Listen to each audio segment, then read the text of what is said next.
Greetings, I'm the Old Growler, and this is Beer Tasting with the Old Growler. Now, let's get started with the tasting. Okay, meeting expectations. What have we got? We have an Imperial Russian Stout, it says. It's got some Russian writing around it. And it says it's brewed in 1993. Brewed for over 200 years by the Courage Limited in Stannis, Middlesex. 170 milliliters, so it's as you can see, it's a teeny tiny bottle. Alcohol, it says 10% by volume, and that's about it.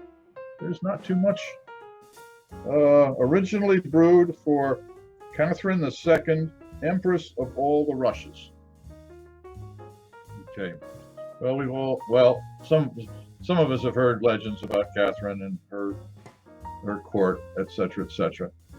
But that has nothing to do with the beer in the bottle, does it? No, it doesn't. What it has to do with is it was brewed in 1993, which that's 27 years ago. So for those of you who are less than 27 years old, this was brewed before you were born. All right, what do I expect? Well, I'll cheat.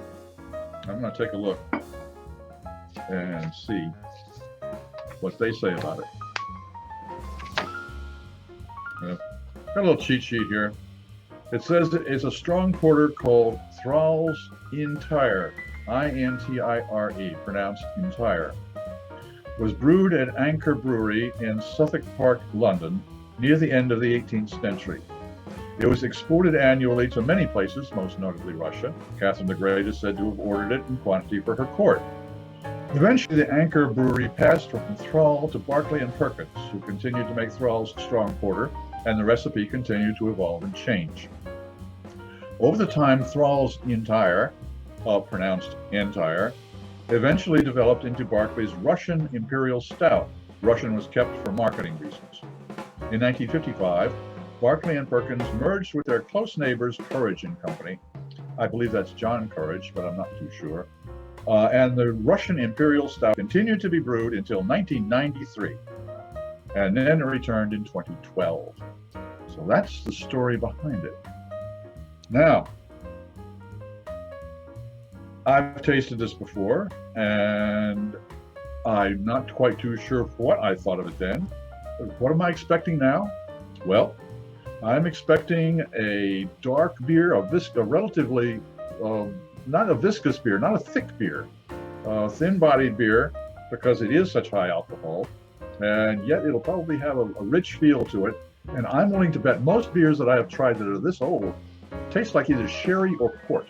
So let's crack this open at a safe distance.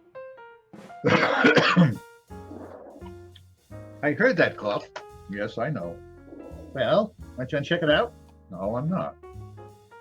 Okay. Get it away. Away. Okay, here we go. We're going to crack this open and see what it tastes like. Oh! Okay. Away we go. Now, I'm not expecting any head on this. This is such an old beer.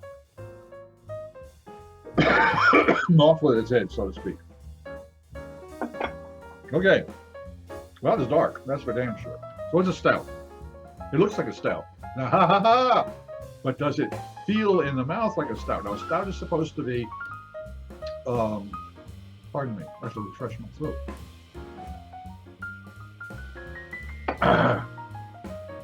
A stout is supposed to be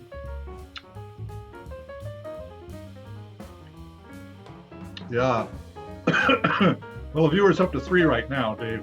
But thanks for coming back. A stout is supposed to have a rasp to it because of the roasted grain. Now, it's been there a long time. It's been there 27 years, so.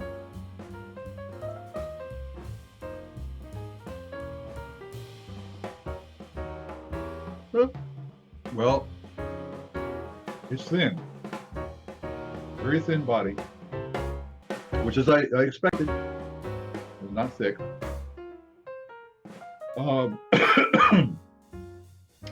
This was kept, I was assured by Corey, in a essentially a wine cellar, so it was taken care of.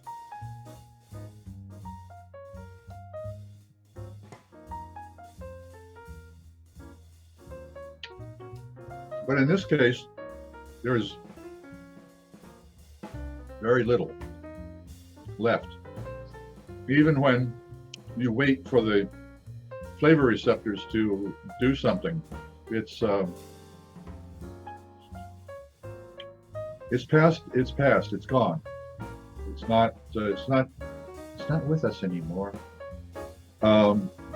Which goes back to, if you take a look at yesterday's old growler and breeze through it, you'll see that we were talking about wines, and when wines are meant to be drunk. There are great vintages, and you can get a 30 and a 40-year-old wine that is marvelous, it's developed perfectly. But after a while, they become collectibles. And when they become collectibles, they're not wine anymore, they're a collectible. And I think that this bottle here, it will go up on the wall of beers. It is a collectible. Probably should have been drunk. I was going to say could have been drunk. It should have been savored. Probably about 10 years earlier. 2020 would have been, or 2010 would have been just fine.